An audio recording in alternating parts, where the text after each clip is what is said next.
جو سبھی سنتوں سے فائق ہو چکے ہیں وہ اپنی سب کو منائیں۔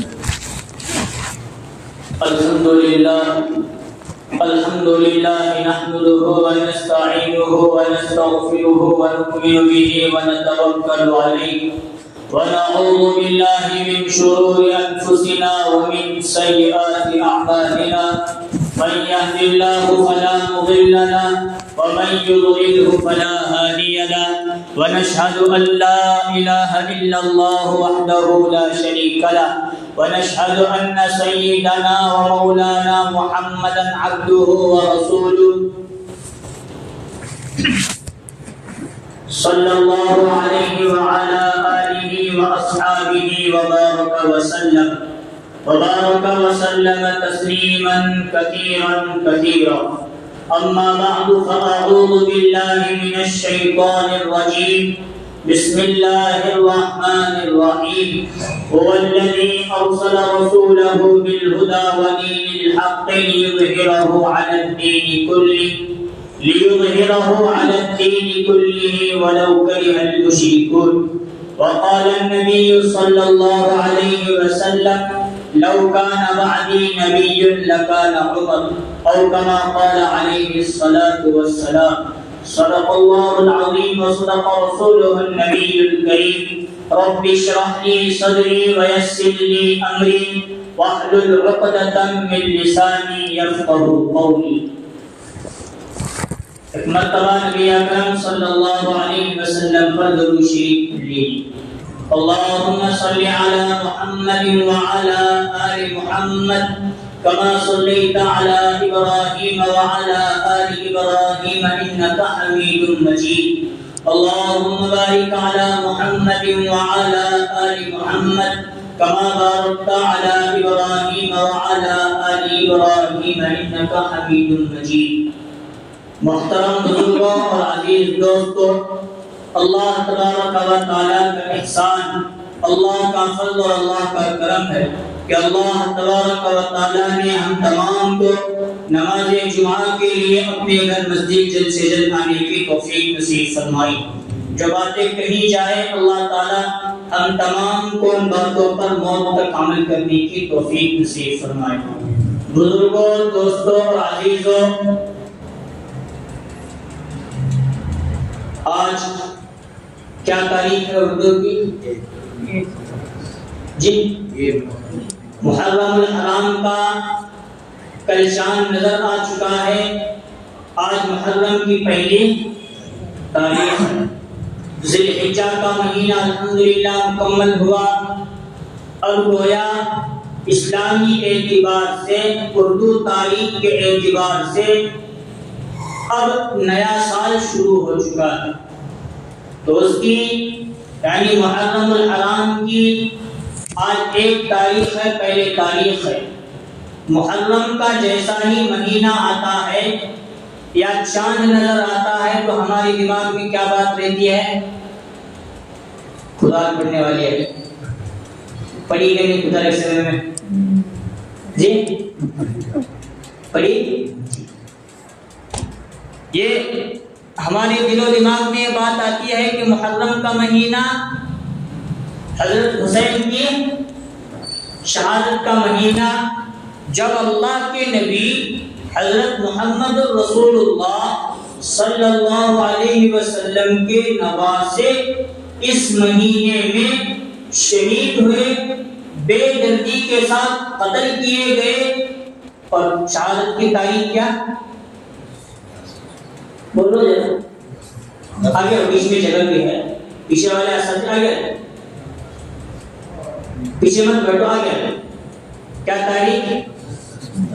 10 محرم الحرام، اور اسی دن ماتم بھی منایا جاتا ہے۔ تو محرم کا مہینہ آتے ہی ہمارے دل و دماغ میں ایک بات کیا آ جاتی ہے؟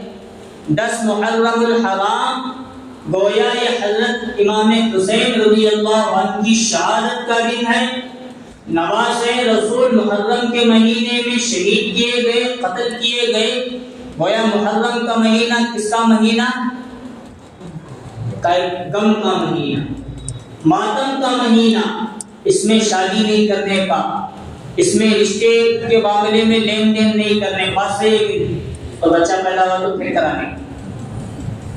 شادی منگنی خوشی کا دن، خوشی کا وقت ہوتا ہے، اس مہینے میں نہیں، چلے بات سمجھ لیتے ہیں، پہلے کے لوگ کہہ رہے ہیں غم کا مہینہ رہتا ہے، ماتم کا مہینہ رہتا ہے، کپڑے پھاڑ لینے کا مہینہ، لیکن کپڑے ماتم کا مہینہ ہے تو ناچنے گانے کا مہینہ ہم لوگوں نے سے، غم کا مہینہ ہے سمجھ لیتے تو چل جاتا، نہیں بابا پہلی تاریخ گئی تو پورا محرم کا مہینہ ہمیں خوشی منانے کا چلے۔ لیکن آج امت مسلمہ کی حالت یہ، غم تبدیل ہو گیا ہے خوشی میں، اور خوشی تبدیل ہو چکی ہے شریعت کے جنازے کے نکالنے میں۔ ناچ گانا محرم میں عام ہو رہا ہے، شور شرابہ محرم میں عام ہو رہا ہے، اور یہ سب کرنے کے بعد کہتے ہیں کہ ہم نبی اور نبی کے خاندان سے محبت کرنے والے ہیں۔ یہ نہ نبی کی محبت، نہ نبی صلی اللہ علیہ وسلم کے خاندان سے، یہ کچھ بھی نہیں ہے، یہ اپنی خرافات، بدعات، رسم و رواج کو شریعت میں داخل کرنے کا مہینہ ہم نے گویا محرم کا مہینہ بنا لیا۔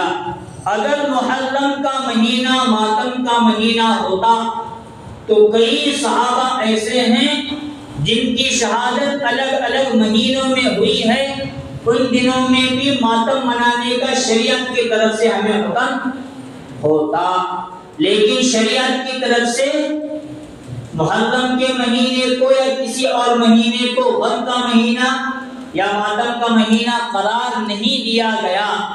اس لیے نہیں دیا گیا، قرآن مجید علل اعلان یہ اعلان کرتا ہے کہ جو اللہ کے راستے میں شہید ہوتے ہیں تم انہیں مردہ مت کہو بلکہ وہ زندہ ہیں، تم انہیں کیا مت کہو، مردہ مت کہو، وہ زندہ ہوتے ہیں۔ جب وہ شہداء اللہ کے نزدیک زندہ ہیں تو پھر ان کے نام کا غم کیسے منایا جائے، ان کے 3 دن 40 دن برسی کہاں سے منایا جائے؟ قرآن یہ ڈنکے کے چوٹ پر اعلان کرتا ہے جو اللہ کے لیے اللہ کے راستے میں شہید ہوتا ہے، اس کا ایک قطرہ زمین پر گرنے سے پہلے اللہ ان کے مغفرت فرما دیتے ہیں، ان کے گناہ معاف فرما دیتے ہیں، اور آگے حدیث پاک میں نبی اکرم صلی اللہ علیہ وسلم فرماتے ہیں، یا حدیث پاک کا خلاصہ ہے، جو اللہ کے راستے میں شہید ہو جاتا ہے اللہ کے نزدیک وہ بخشایا، اللہ اس کی مغفرت فرما دیتے ہیں، خون کا قطرہ زمین پر گرنے سے پہلے اس کی مغفرت ہو جاتی ہے، لیکن جیسے ہی قبر کے اندر اسے دفنایا جاتا ہے اب قبر کے اوپر قبر کی مٹی پر حرام ہے کہ وہ شہید کے جسم کو ذرہ برابر مٹی میں ملا دے۔ شہید پر شہید کے جسم کو زمین پر حرام کیا کہ زمین ان کے قبروں کو، ان کے لاشوں کو نہیں کھاتی۔ عام مردوں کو قبروں میں دفن کرتے ہیں تو ادھر 72 گھنٹے بھی گزرنا شروع ہوتے ہیں، زمین اپنا رنگ دکھانا شروع کرتی ہے، فصلیاں ایک دوسرے میں مل جاتی ہیں، نیک ہے برا ہے جیسے اعمال ہوں گے وہ اعمال کیے جاتے ہیں، پھر گناہوں کا اگر پلڑا بھاری ہے تو انسان اپنے کفن کے ساتھ ساتھ جسم بھی مٹی میں مل جاتا ہے، بس ہڈیوں کا ڈھانچہ قبر کے اندر دیکھتے ہیں کہ نہیں؟ کئی قبریں ہم لوگ کھودنے کے بعد کیا نکلتا ہے؟ یکا دکا کوئی اللہ کا بندہ، کوئی اللہ کا ولی، جن کی لاش اور جن کا پورا جسم تو چھوڑو ان کا کفن تک میلا نہیں ہوتا، لیکن عام لوگوں کی حالت کیا ہوتی ہے؟ مل جاتے ہیں کہ نہیں مٹی میں۔ لیکن شہید کا مسئلہ نہیں ہے، شہید کا مسئلہ یوں ہے، چاہے وہ صحابہ کے دور کے شہید ہو یا آج کے دور کے شہید ہو، ان کی مغفرت بھی ہو گئی اور قبر ان کی لاشوں کو اپنی غذا نہیں بناتی۔ اور ہم سمجھتے ہیں کہ محرم کا مہینہ یہ ماتم کا مہینہ ہے یا محرم کا مہینہ ہے۔ اگر نواسۂ رسول کی شہادت کو سامنے رکھ کر یہ بدعات اور خرافات کرنے کو ہم جائز سمجھتے ہیں، تو اس سے پہلے نواسۂ رسول سے پہلے اسلام کی ایک ایسی عظیم الشان شخصیت محرم کے مہینے میں اور کمال کی بات محرم کی پہلی تاریخ کو شہید ہوئے ہیں۔ اگر ماتم ہوتا تو پہلے ان کے نام کا ماتم ہوتا، پھر حضرت امام حسین رضی اللہ عنہ کی شہادت کا ماتم ہوتا۔ نہ ان کی شہادت ہمارے لیے رنج و غم، نہ ان کی شہادت ہمارے لیے رنج و غم اور ماتم کا بھی۔ معلوم ہے پہلے محرم کو کن کی شہادت ہوئی؟ جی آگے پیچھے بڑھنا آگے معلوم ہے؟ ہاں حضرت دیکھو ماں ساتھی باہر سے بول کر گئے عمر بن خطاب میں ہے سول لگی کن کی؟ حضرت عمر بن خطاب رضی اللہ عنہ کی شہادت محرم الحرام کی پہلی تاریخ کو ہوئی۔ کتنی تاریخ کو؟ اور وہاں 10ویں تاریخ کو کن کا؟ اور حضرت عمر بن خطاب رضی اللہ عنہ وہ جلیل القدر صحابی، وہ جلیل القدر اللہ کے نبی صلی اللہ علیہ وسلم کے چہیتے اور لاڈلے ہیں کہ قرآن میں 22 مقامات ایسے ہیں حضرت عمر کے زبان سے وہ الفاظ نکلے، اللہ کو الفاظ پسند آئے، انہی الفاظ کو اللہ نے قرآن مجید کی آیات اور مفہوم بنا کر قرآن مجید کا حصہ بنا کر نازل فرمائے۔ کتنے مقامات؟ 22۔ یہ کم نہیں ہے۔ حضرت عمر کی زبان سے ادھر الفاظ نکلے، ادھر وہی الفاظ جملوں میں تبدیل ہو کر اللہ نے حضرت جبریل کو بھیجا، جاؤ جو حضرت عمر کہہ رہے ہیں انہی کو قرآن کا حصہ، قرآن کی آیات بنا کر میرے آخری نبی محمد صلی اللہ علیہ وسلم پر نازل کرو۔ حضرت عمر کوئی معمولی شخصیت نہیں، حضرت عمر وہ عظیم الشان جلیل القدر صحابی ہیں جن کے بارے میں نبی اکرم صلی اللہ علیہ وسلم نے فرمایا لو کان بعدی نبی لکان عمر، اگر میرے بعد نبوت کا سلسلہ جاری اور ساری ہوتا، اگر میرے بعد کوئی نبی بنائے جاتے تو حضرت عمر بن خطاب رضی اللہ عنہ کا نمبر آتا میرے بعد نبی بنائے جانے۔ تو کتنے بڑے صحابی ہوں گے، کتنے بڑے جلیل القدر صحابی۔ سمجھیے حضرت عمر بن خطاب رضی اللہ عنہ وہ صحابی ہیں جنہوں نے پوری دنیا میں عالم اسلام میں اسلام اور ایمان اور قرآن کے ڈنکے کو پورے عالم تک 22 مربع لاکھ میل تک حکمرانی کرتے کرتے وہاں تک اسلام پھیلانے کا کام حضرت عمر نے کیا۔ حضرت عمر رضی اللہ عنہ وہ صحابی اتنے بڑے صحابی ہیں کہ انہوں نے اپنے زمانے خلافت میں 4000 مسجدیں تعمیر کی اور 900 جامع مسجدیں تعمیر کی۔ ٹوٹل کتنے ہوئے؟ 4900۔ 4000 ایک چھوٹی چھوٹی مسجدیں جن میں 5 وقتوں کی نمازوں کی پابندی ہوتی ہے، اور 900 جامع مسجد جہاں جمعہ سب لوگ جمع ہو کر ادا کرے۔ یہ کوئی معمولی کام نہیں۔ حضرت عمر نے اپنے دور خلافت میں جہاں جہاں تک فتوحات کا دروازہ کھلتا گیا، فتح ہونے کے بعد ایک مسجد تعمیر کرتے، پھر بڑا شہر ہو وہاں جامع مسجد تعمیر کرتے تھے۔ حضرت عمر بن خطاب رضی اللہ عنہ وہ جلیل القدر نبی پیغمبر، وہ جلیل القدر صحابی ہیں۔ ان سے پہلے فلسطین کسی کے ہاتھ پر فتح نہیں ہوا تھا، وہ حضرت عمر رضی اللہ عنہ نے فتح کر کے دکھایا۔ اور نبی اور صحابہ کے دور میں قیصر اور کسریٰ اس وقت کی بڑی طاقت اور سپر پاور طاقتیں سمجھی جاتی تھی، ان کے غرور کو خاک میں ملانے کا کام یہ حضرت عمر رضی اللہ عنہ نے کیا۔ حضرت عمر بن خطاب رضی اللہ عنہ وہ جلیل القدر اور بڑے صحابی ہیں کہ اللہ کے نبی صلی اللہ علیہ وسلم نے اللہ کے بارگاہ میں دعا کی، اے اللہ اسلام کی عزت کو حضرت عمر رضی اللہ عنہ کو اسلام میں لا کر اسلام کا بول بالا فرما۔ گویا نبی صلی اللہ علیہ وسلم مانگ رہے ہیں جو تجھے عمر بن خطاب اگر پسند ہے مجھے تو پسند ہے، اگر تجھے بھی عمر بن خطاب پسند ہے تو ان کو ایمان اور اسلام کی دولت سے مالا مال کر کے میرا خادم بنا، تاکہ وہ اسلام کا بول بالا کرے اور اسلام پوری دنیا تک پھیلانے والا بن جائے، اتنی ساری چیزوں کے حامل کون ہے؟ حضرت عمر رضی اللہ عنہ۔ کوئی معمولی شخصیت نہیں، بہت بڑی شخصیت ہیں۔ جب حضرت ابو بکر صدیق رضی اللہ تعالیٰ عنہ کا انتقال ہونے لگا تو حضرت ابو بکر صدیق رضی اللہ عنہ نے بیماری کے حالات تھے، کبھی بے ہوشی طاری ہوتی، کبھی افاقہ ہوتا۔ حضرت عثمان غنی رضی اللہ عنہ کو اپنے پاس بلایا، آ گئے تو فرمایا قلم لو، دوات لو، لکھو جو میں کہنا چاہتا ہوں۔ حضرت عثمان غنی رضی اللہ تعالیٰ عنہ نے ایک کاغذ، ایک پرچی لی اور ایک قلم لیا اور لکھنے لگے حضرت ابو بکر صدیق رضی اللہ عنہ کیا لکھوانا چاہتے ہیں۔ تو حضرت ابو بکر صدیق رضی اللہ عنہ نے لکھوایا میرے بعد خلیفہ۔ اتنا بولے بے ہوش ہو گئے، تھوڑی دیر کے لیے بے ہوش ہو گئے۔ ادھر حضرت عثمان غنی رضی اللہ عنہ نے وہ جملہ لکھا میرے بعد، یعنی کن کے بعد؟ حضرت ابو بکر کے بعد، میرے بعد مسلمانوں کا خلیفہ عمر ہوں گے۔ کس نے لکھا ہے؟ کس نے؟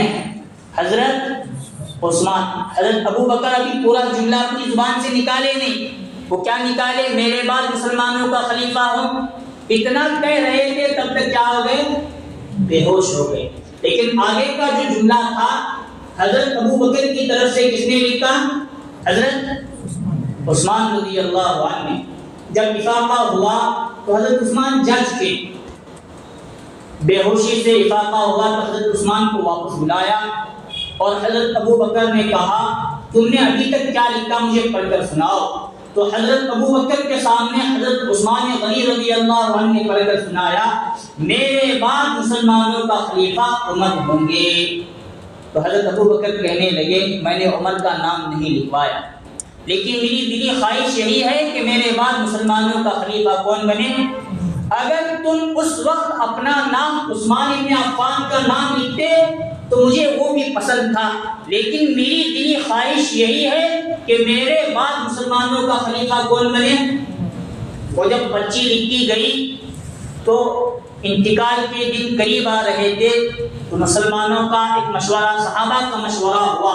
اس میں حضرت ابو بکر صدیق رضی اللہ عنہ دو چار صحابہ کے سہارے کندھے پر سہارا دیتے ہوئے تشریف لائے اور وہ پرچی اپنے سامنے رکھ کر کہا اس پرچی کے اندر میں نے اپنے بعد ایک خلیفہ کا نام نامزد کیا ہے، تم میں سے کسی شخص کو میرے اس فیصلے پر اگر ناراضگی ہو تو وہ ہاتھ اٹھائے۔ کنارے حضرت علی رضی اللہ عنہ بیٹھے تھے، وہ کہنے لگے اگر اس پرچی کے اندر حضرت عمر کے علاوہ کسی اور کا نام ہو تو مجھے آپ کا فیصلہ منظور۔ کون کہہ رہے ہیں؟ مطلب اس وقت تمام صحابہ اس بات پر اتفاق کرتے تھے کہ حضرت ابو بکر کا آج نہیں تو کل انتقال ہوا تو اسلام کی باغ دوڑ سنبھالنے کے لیے، خلافت اور امارت کا نظام سنبھالنے کے لیے سب سے عظیم شخصیت اور اہمیت کون ہے؟ حضرت عمر۔ جب وہ فیصلہ ہوا، رائے مشورہ ہوا تو حضرت ابو بکر ابھی موجود تھے۔ حضرت عمر رضی اللہ عنہ کے سامنے بھی اس بات کا اظہار ہوا کہ آپ کو حضرت ابو بکر خلیفہ بنا کر جانا چاہتے ہیں۔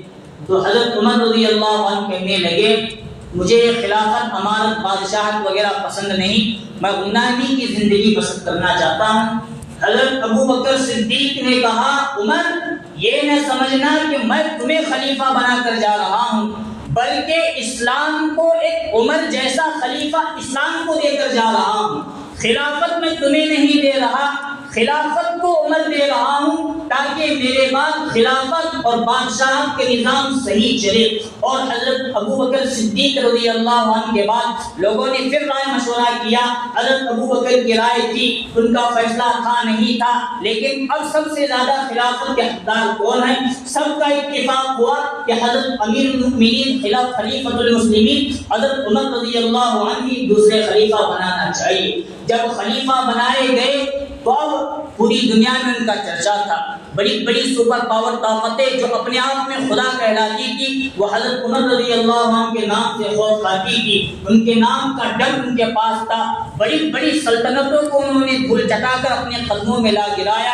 اس زمانے میں مصر یہ بھی ایک بہت بڑی طاقت سمجھا جاتی تھی۔ حضرت عمرو بن عاص رضی اللہ عنہ کو امیر لشکر بنا کر وہاں بھیجا، انہوں نے وہاں فتح کیا، اور مصر کی اس زمانے میں ایک عادت تھی، جو دریائے مصر نیلے مصر تھی وہاں پانی نہیں بہ رہا تھا۔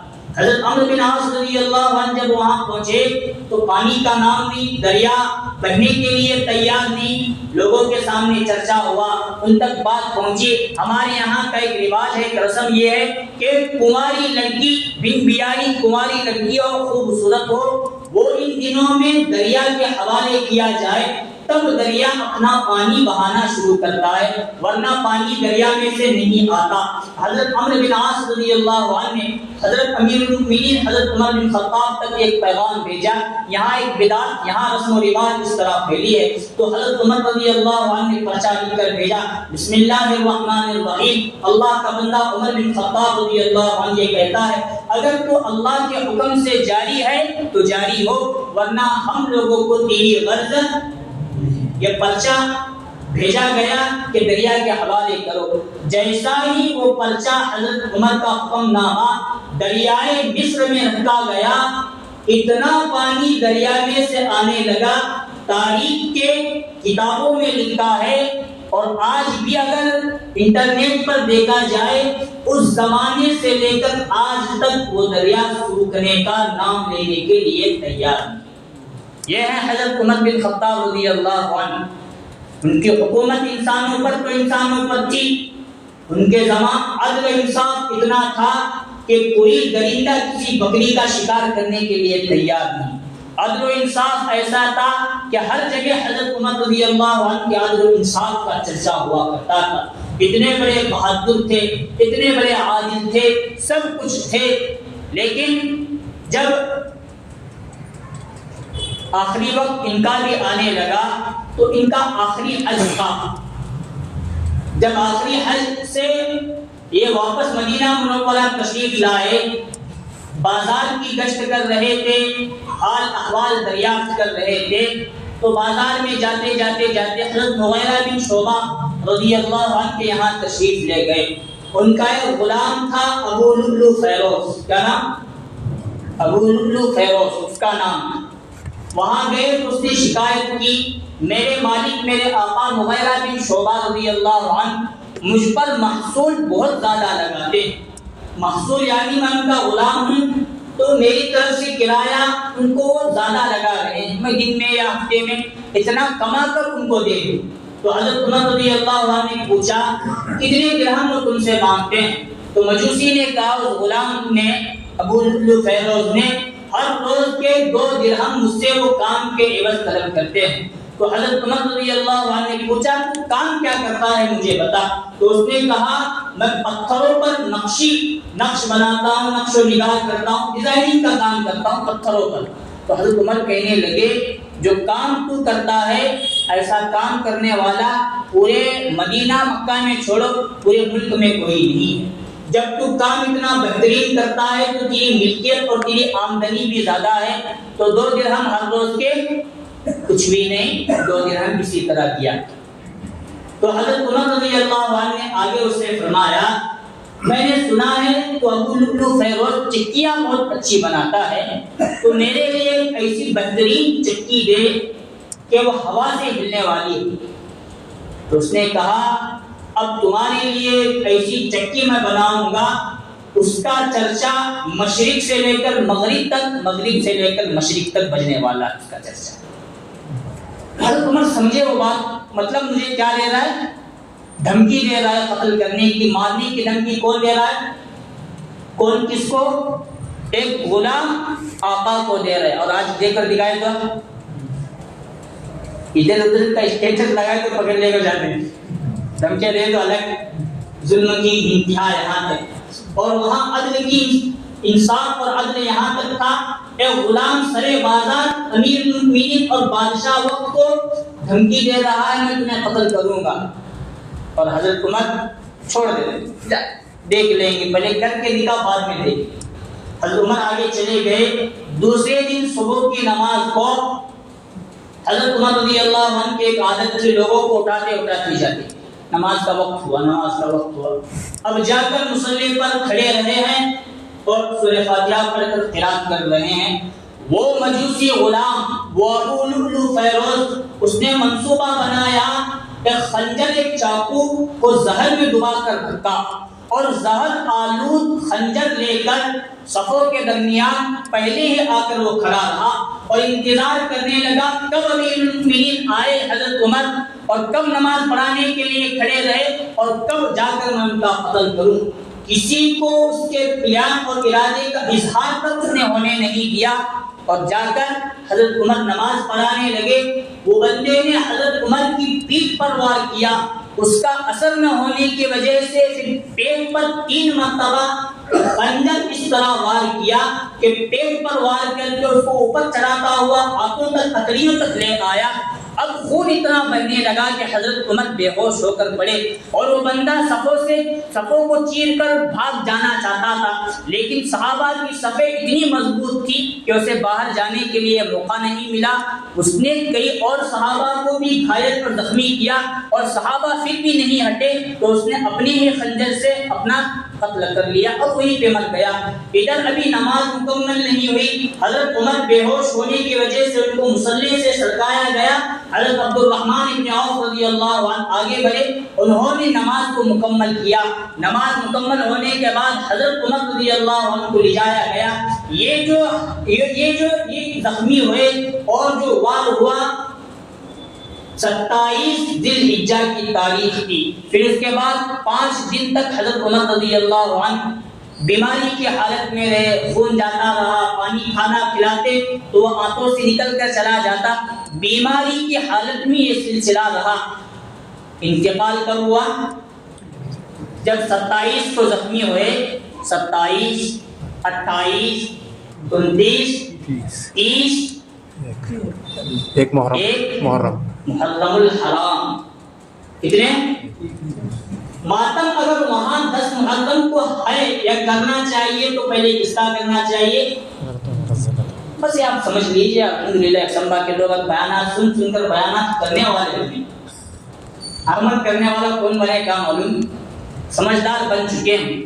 اس لیے ادھر ادھر کے افواہوں میں آ کر یہ سب نواسے رسول کے نام پر محبت کا پیالہ ہم لوگوں کو شیعہ لوگوں نے پلایا. اصل میں نبی اور نبی کے خاندان سے بھی دشمنی کرنا ہے اور صحابہ سے بھی. اور اہل سنت و جماعت کے لوگ بھی ڈگڈگی بجاتے رہے، چل آیا ماتم منائیں گے، محرم آیا منائیں گے. سب میں بات ختم کرتا ہوں. جب حضرت عمر رضی اللہ عنہ کے آخری ایام، آخری وقت شروع تھا، اس وقت انہوں نے اپنے بیٹے حضرت عبداللہ یا عبد الرحمن کو بھیجا حضرت ام المؤمنین حضرت عائشہ کے پاس. میری دلی خواہش یہ ہے کہ جب میرا انتقال ہو جائے نبی صلی اللہ علیہ وسلم اور ابو بکر کے پہلو میں دفن ہونا چاہتا ہوں. تو حضرت عائشہ رضی اللہ عنہا نے فرمایا وہ میں نے جگہ اپنے لیے رکھی تھی، لیکن آپ کہہ رہے ہیں آپ نے اپنی پوری زندگی میرے شوہر اور میرے باپ کے ساتھ گزاری ہے، اس لیے مجھے انکار کرنے کی کوئی گنجائش نہیں، اس لیے میں راضی ہوں آپ کا انتقال ہو جائے تو آپ اسی جگہ دفن ہو. حضرت عمر بن خطاب رضی اللہ عنہ کو نبی اکرم صلی اللہ علیہ وسلم اور حضرت ابو بکر صدیق رضی اللہ عنہ کے ساتھ ہی اس حجرے کے اندر دفن کیا گیا. یہ ہے حضرت عمر رضی اللہ عنہ کی سیرت. ہمیں ان چیزوں سے کیا سبق ملتا ہے؟ پہلے یہ کہ تمام صحابہ سے محبت ضروری ہے. وہ کیا کر کے گئے ہیں وہ ہمیں کرنا ہے. ادھر ایک محرم الحرام کو حضرت عمر رضی اللہ عنہ کی شہادت کس حالت میں ہوئی؟ کیا کر رہے تھے؟ نماز پڑھ رہے تھے، پڑھا رہے تھے. اور ادھر 10 محرم الحرام کو حضرت حسین کیا کر رہے تھے؟ نماز پڑھ رہے تھے. کربلا کے میدان میں گئے، جمعہ کا دن تھا، میدان میں جمعہ ادا نہیں ہوتی، جمعہ کے بجائے ظہر پڑی، ظہر کے بعد پھر جنگ جاری رہی. عصر کا وقت آیا، عصر کی نماز پڑھ رہے ہیں، تب جا کر ان کو شہید کیا گیا. یہ دو بڑے صحابہ کی شہادت ہمیں بتاتی ہے اسلام پر اور نماز پر ہم تمام لوگوں کو غالب موت آئے گی تو اس حال میں آئے کہ موت کو آنے میں مزہ آئے اور ہم لوگوں کو جانے میں مزہ آئے. یہ ہے صحابہ کرام کی سیرت. ادھر ادھر کے شور شرابے اور ادھر ادھر کے ناچ گانے یہ سب رسم و رواج فضول چیزیں ہیں. اللہ سے دعا ہے اللہ تبارک و تعالی ہم تمام کو حضرت عمر رضی اللہ عنہ کی سیرت اور صورت اپنانے کی توفیق نصیب فرمائے. آمین. وآخر دعوانا الحمد للہ رب العالمین.